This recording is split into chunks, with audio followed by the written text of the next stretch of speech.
agaasimaha guud ee wasaaradda waxbarashada barbaarinta iyo sayniska jamhuuriyadda Somaliland Cabdiraxmaan Xuseen Xirsi ayaa maanta kormeer ku tagay 7 dugsi oo cusub oo laga hirgeliyay deegaanada gobolka Daadmareed. Dugsiyadaas oo ay dhismahooda iska kaashadeen wasaaradda waxbarashada iyo banka adduunku ayaa waxa agaasimaha kormeerkan ku wehelinayay agaasimayaasha waaxaha qorsheynta iyo waxbarashada ee wasaaradda iyo sidoo kale gudoomiyaha waxbarashada ee gobolka Daadmareed. waxaana ugu horeyntii ujeedada kormeerkan ka warbixiyay agaasimaha guud ee wasaaradda waxbarashada qaranka jamhuuriyadda Somaliland Cabdiraxmaan Xuseen Xirsi, gudoomiyaha wasaaradda waxbarashada ee gobolka Cali Dhuux Cabdi Yuusuf iyo sidoo kale mas'uuliyiin la socotay wafdigan.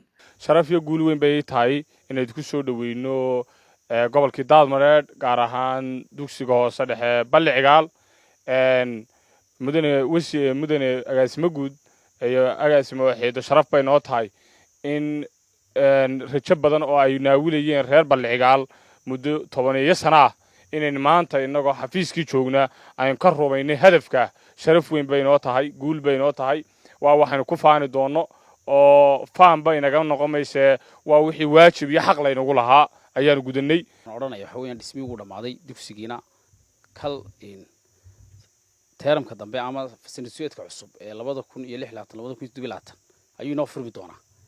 waalidka waxa laga rabaa in uu maanta gacantii dawladda waxa weeyaan wixii dhaqaale lagu bixinay waa lagu bixiyay, waa la dhisay.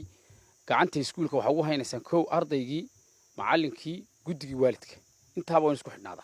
maanta waa maalin weyn oo tunri farxad noo mudan maadaama aan u nimid eegista xaaladaha ay marayaan habsami socodka waxbarashada gobolka Daadmareed oo ay qayb ka tahay u kuurgelidda habsami socodka dhismayaasha iskuullada laga wado gobolkan Daadmareed oo tiradoodu ilaa 7 iskuul tahay. safarkayguna saa ayuu daarnaa maanta maadaama ay kormeerun tahay kelimaadka aadka waxtarka u yeelan doona. waxaan is odhan doonaa maalinta iskuulku gacantiina idiga soo gelayo mas'uuliyaddeeda la wareegaysaan, maamul ahaan, guddi ahaan, macallimiin ahaan, ardayduna ay gelayso. laakiin maanta qolooyinkii dawlad ahaan gacanta ku hayay ee iskuulka halkan keenay iyo sharaa'igii kontraadka fulinayay dabagalkooda baan u nimid. halkii wax marinayaan waa inuu cadda waxaan marinaa gabagabo iskuulkii beeshan ama tuuladan Balicigaal wuxuu marayaa hadda wareejintiiba diyaar loo leeyahay in lagu wareejiyo. waxyaabaha yaryar ee ka dhimanna degdeg loo soo dhammaystiro. qaybna ay ka tahay furniture-kii iskuulka lagu isticmaali lahaa iyo agabkii xafiisyada.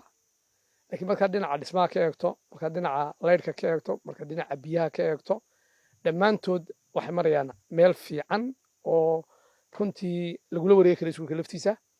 inta kalena soo dhammaystirana sida laga wada dhawaajiyey nasiib baad u hesheen sanadkan laga soo bilaabo 2025-2026 in iskuul tayo leh oo iskuullada runtii ugu qiimaha badan markaad dhinaca dhismaha eegto, dhinaca baaxadda ku fadhiya aad eegto, dhinaca dhisaynka galaasyada eegto, dhinaca xafiisyada maamulka principalska loogu talagalay macallimiinta aad eegto, goobta uu ku yaalla aad eegto, qiimo weyn leh. iyadoo maanta dhex fadhinaayo dee sawiradan way idiin muuqdaan, waa inagii soo wada marnayna guud ahaan ee isha soo marnay. geestooda waxaa iyaguna dhismayaasha dugsigan soo dhaweeyay islamarkaasna ka mahad celiyey qaar ka mid ah odayada iyo waxkaradka deegaankii dugsiyadan laga hirgelinayay. haddaanu nahay deegaanka Balicigaal waxaanu aad iyo aad u soo dhaweynaynaa ugana mahad celinaynaa iskuulkan sharafta leh ee halkan waxa weeye deegaankan ka dhacay. iskuulkan isaga ah waa iskuul aanu naawilaynay muddo 10 sannadood ah, ku riyoon jirnay inuu mar uun iskuul waxa weeye deegaankan laga dhiso. in badan aanu u socsoconnay. insha allahu waxa weeye maanta ayaa idanka ilaahay uu halkan ka sugmay oo uu ka dhacay. aad iyo aad baanu u soo dhaweynaynaa wasaaradda waxbarashada iyo cid kasta oo ka qayb qaadatay ugana mahad celinaynaa. haddaanu nahay deegaanka waxaanu anagu ka ballan qaadaynaa iskuulkaasu inaanu noqon doonin iskuul sida meelayaga qaar ka dhaca waxa weeyaan wixii loogu talagalay ka baaqsada, inaanu dadka wax ku bari doono. سيد محمد عمر سيد درويش وربعين قرنك جمهورية Somaliland مقالة أوتويني.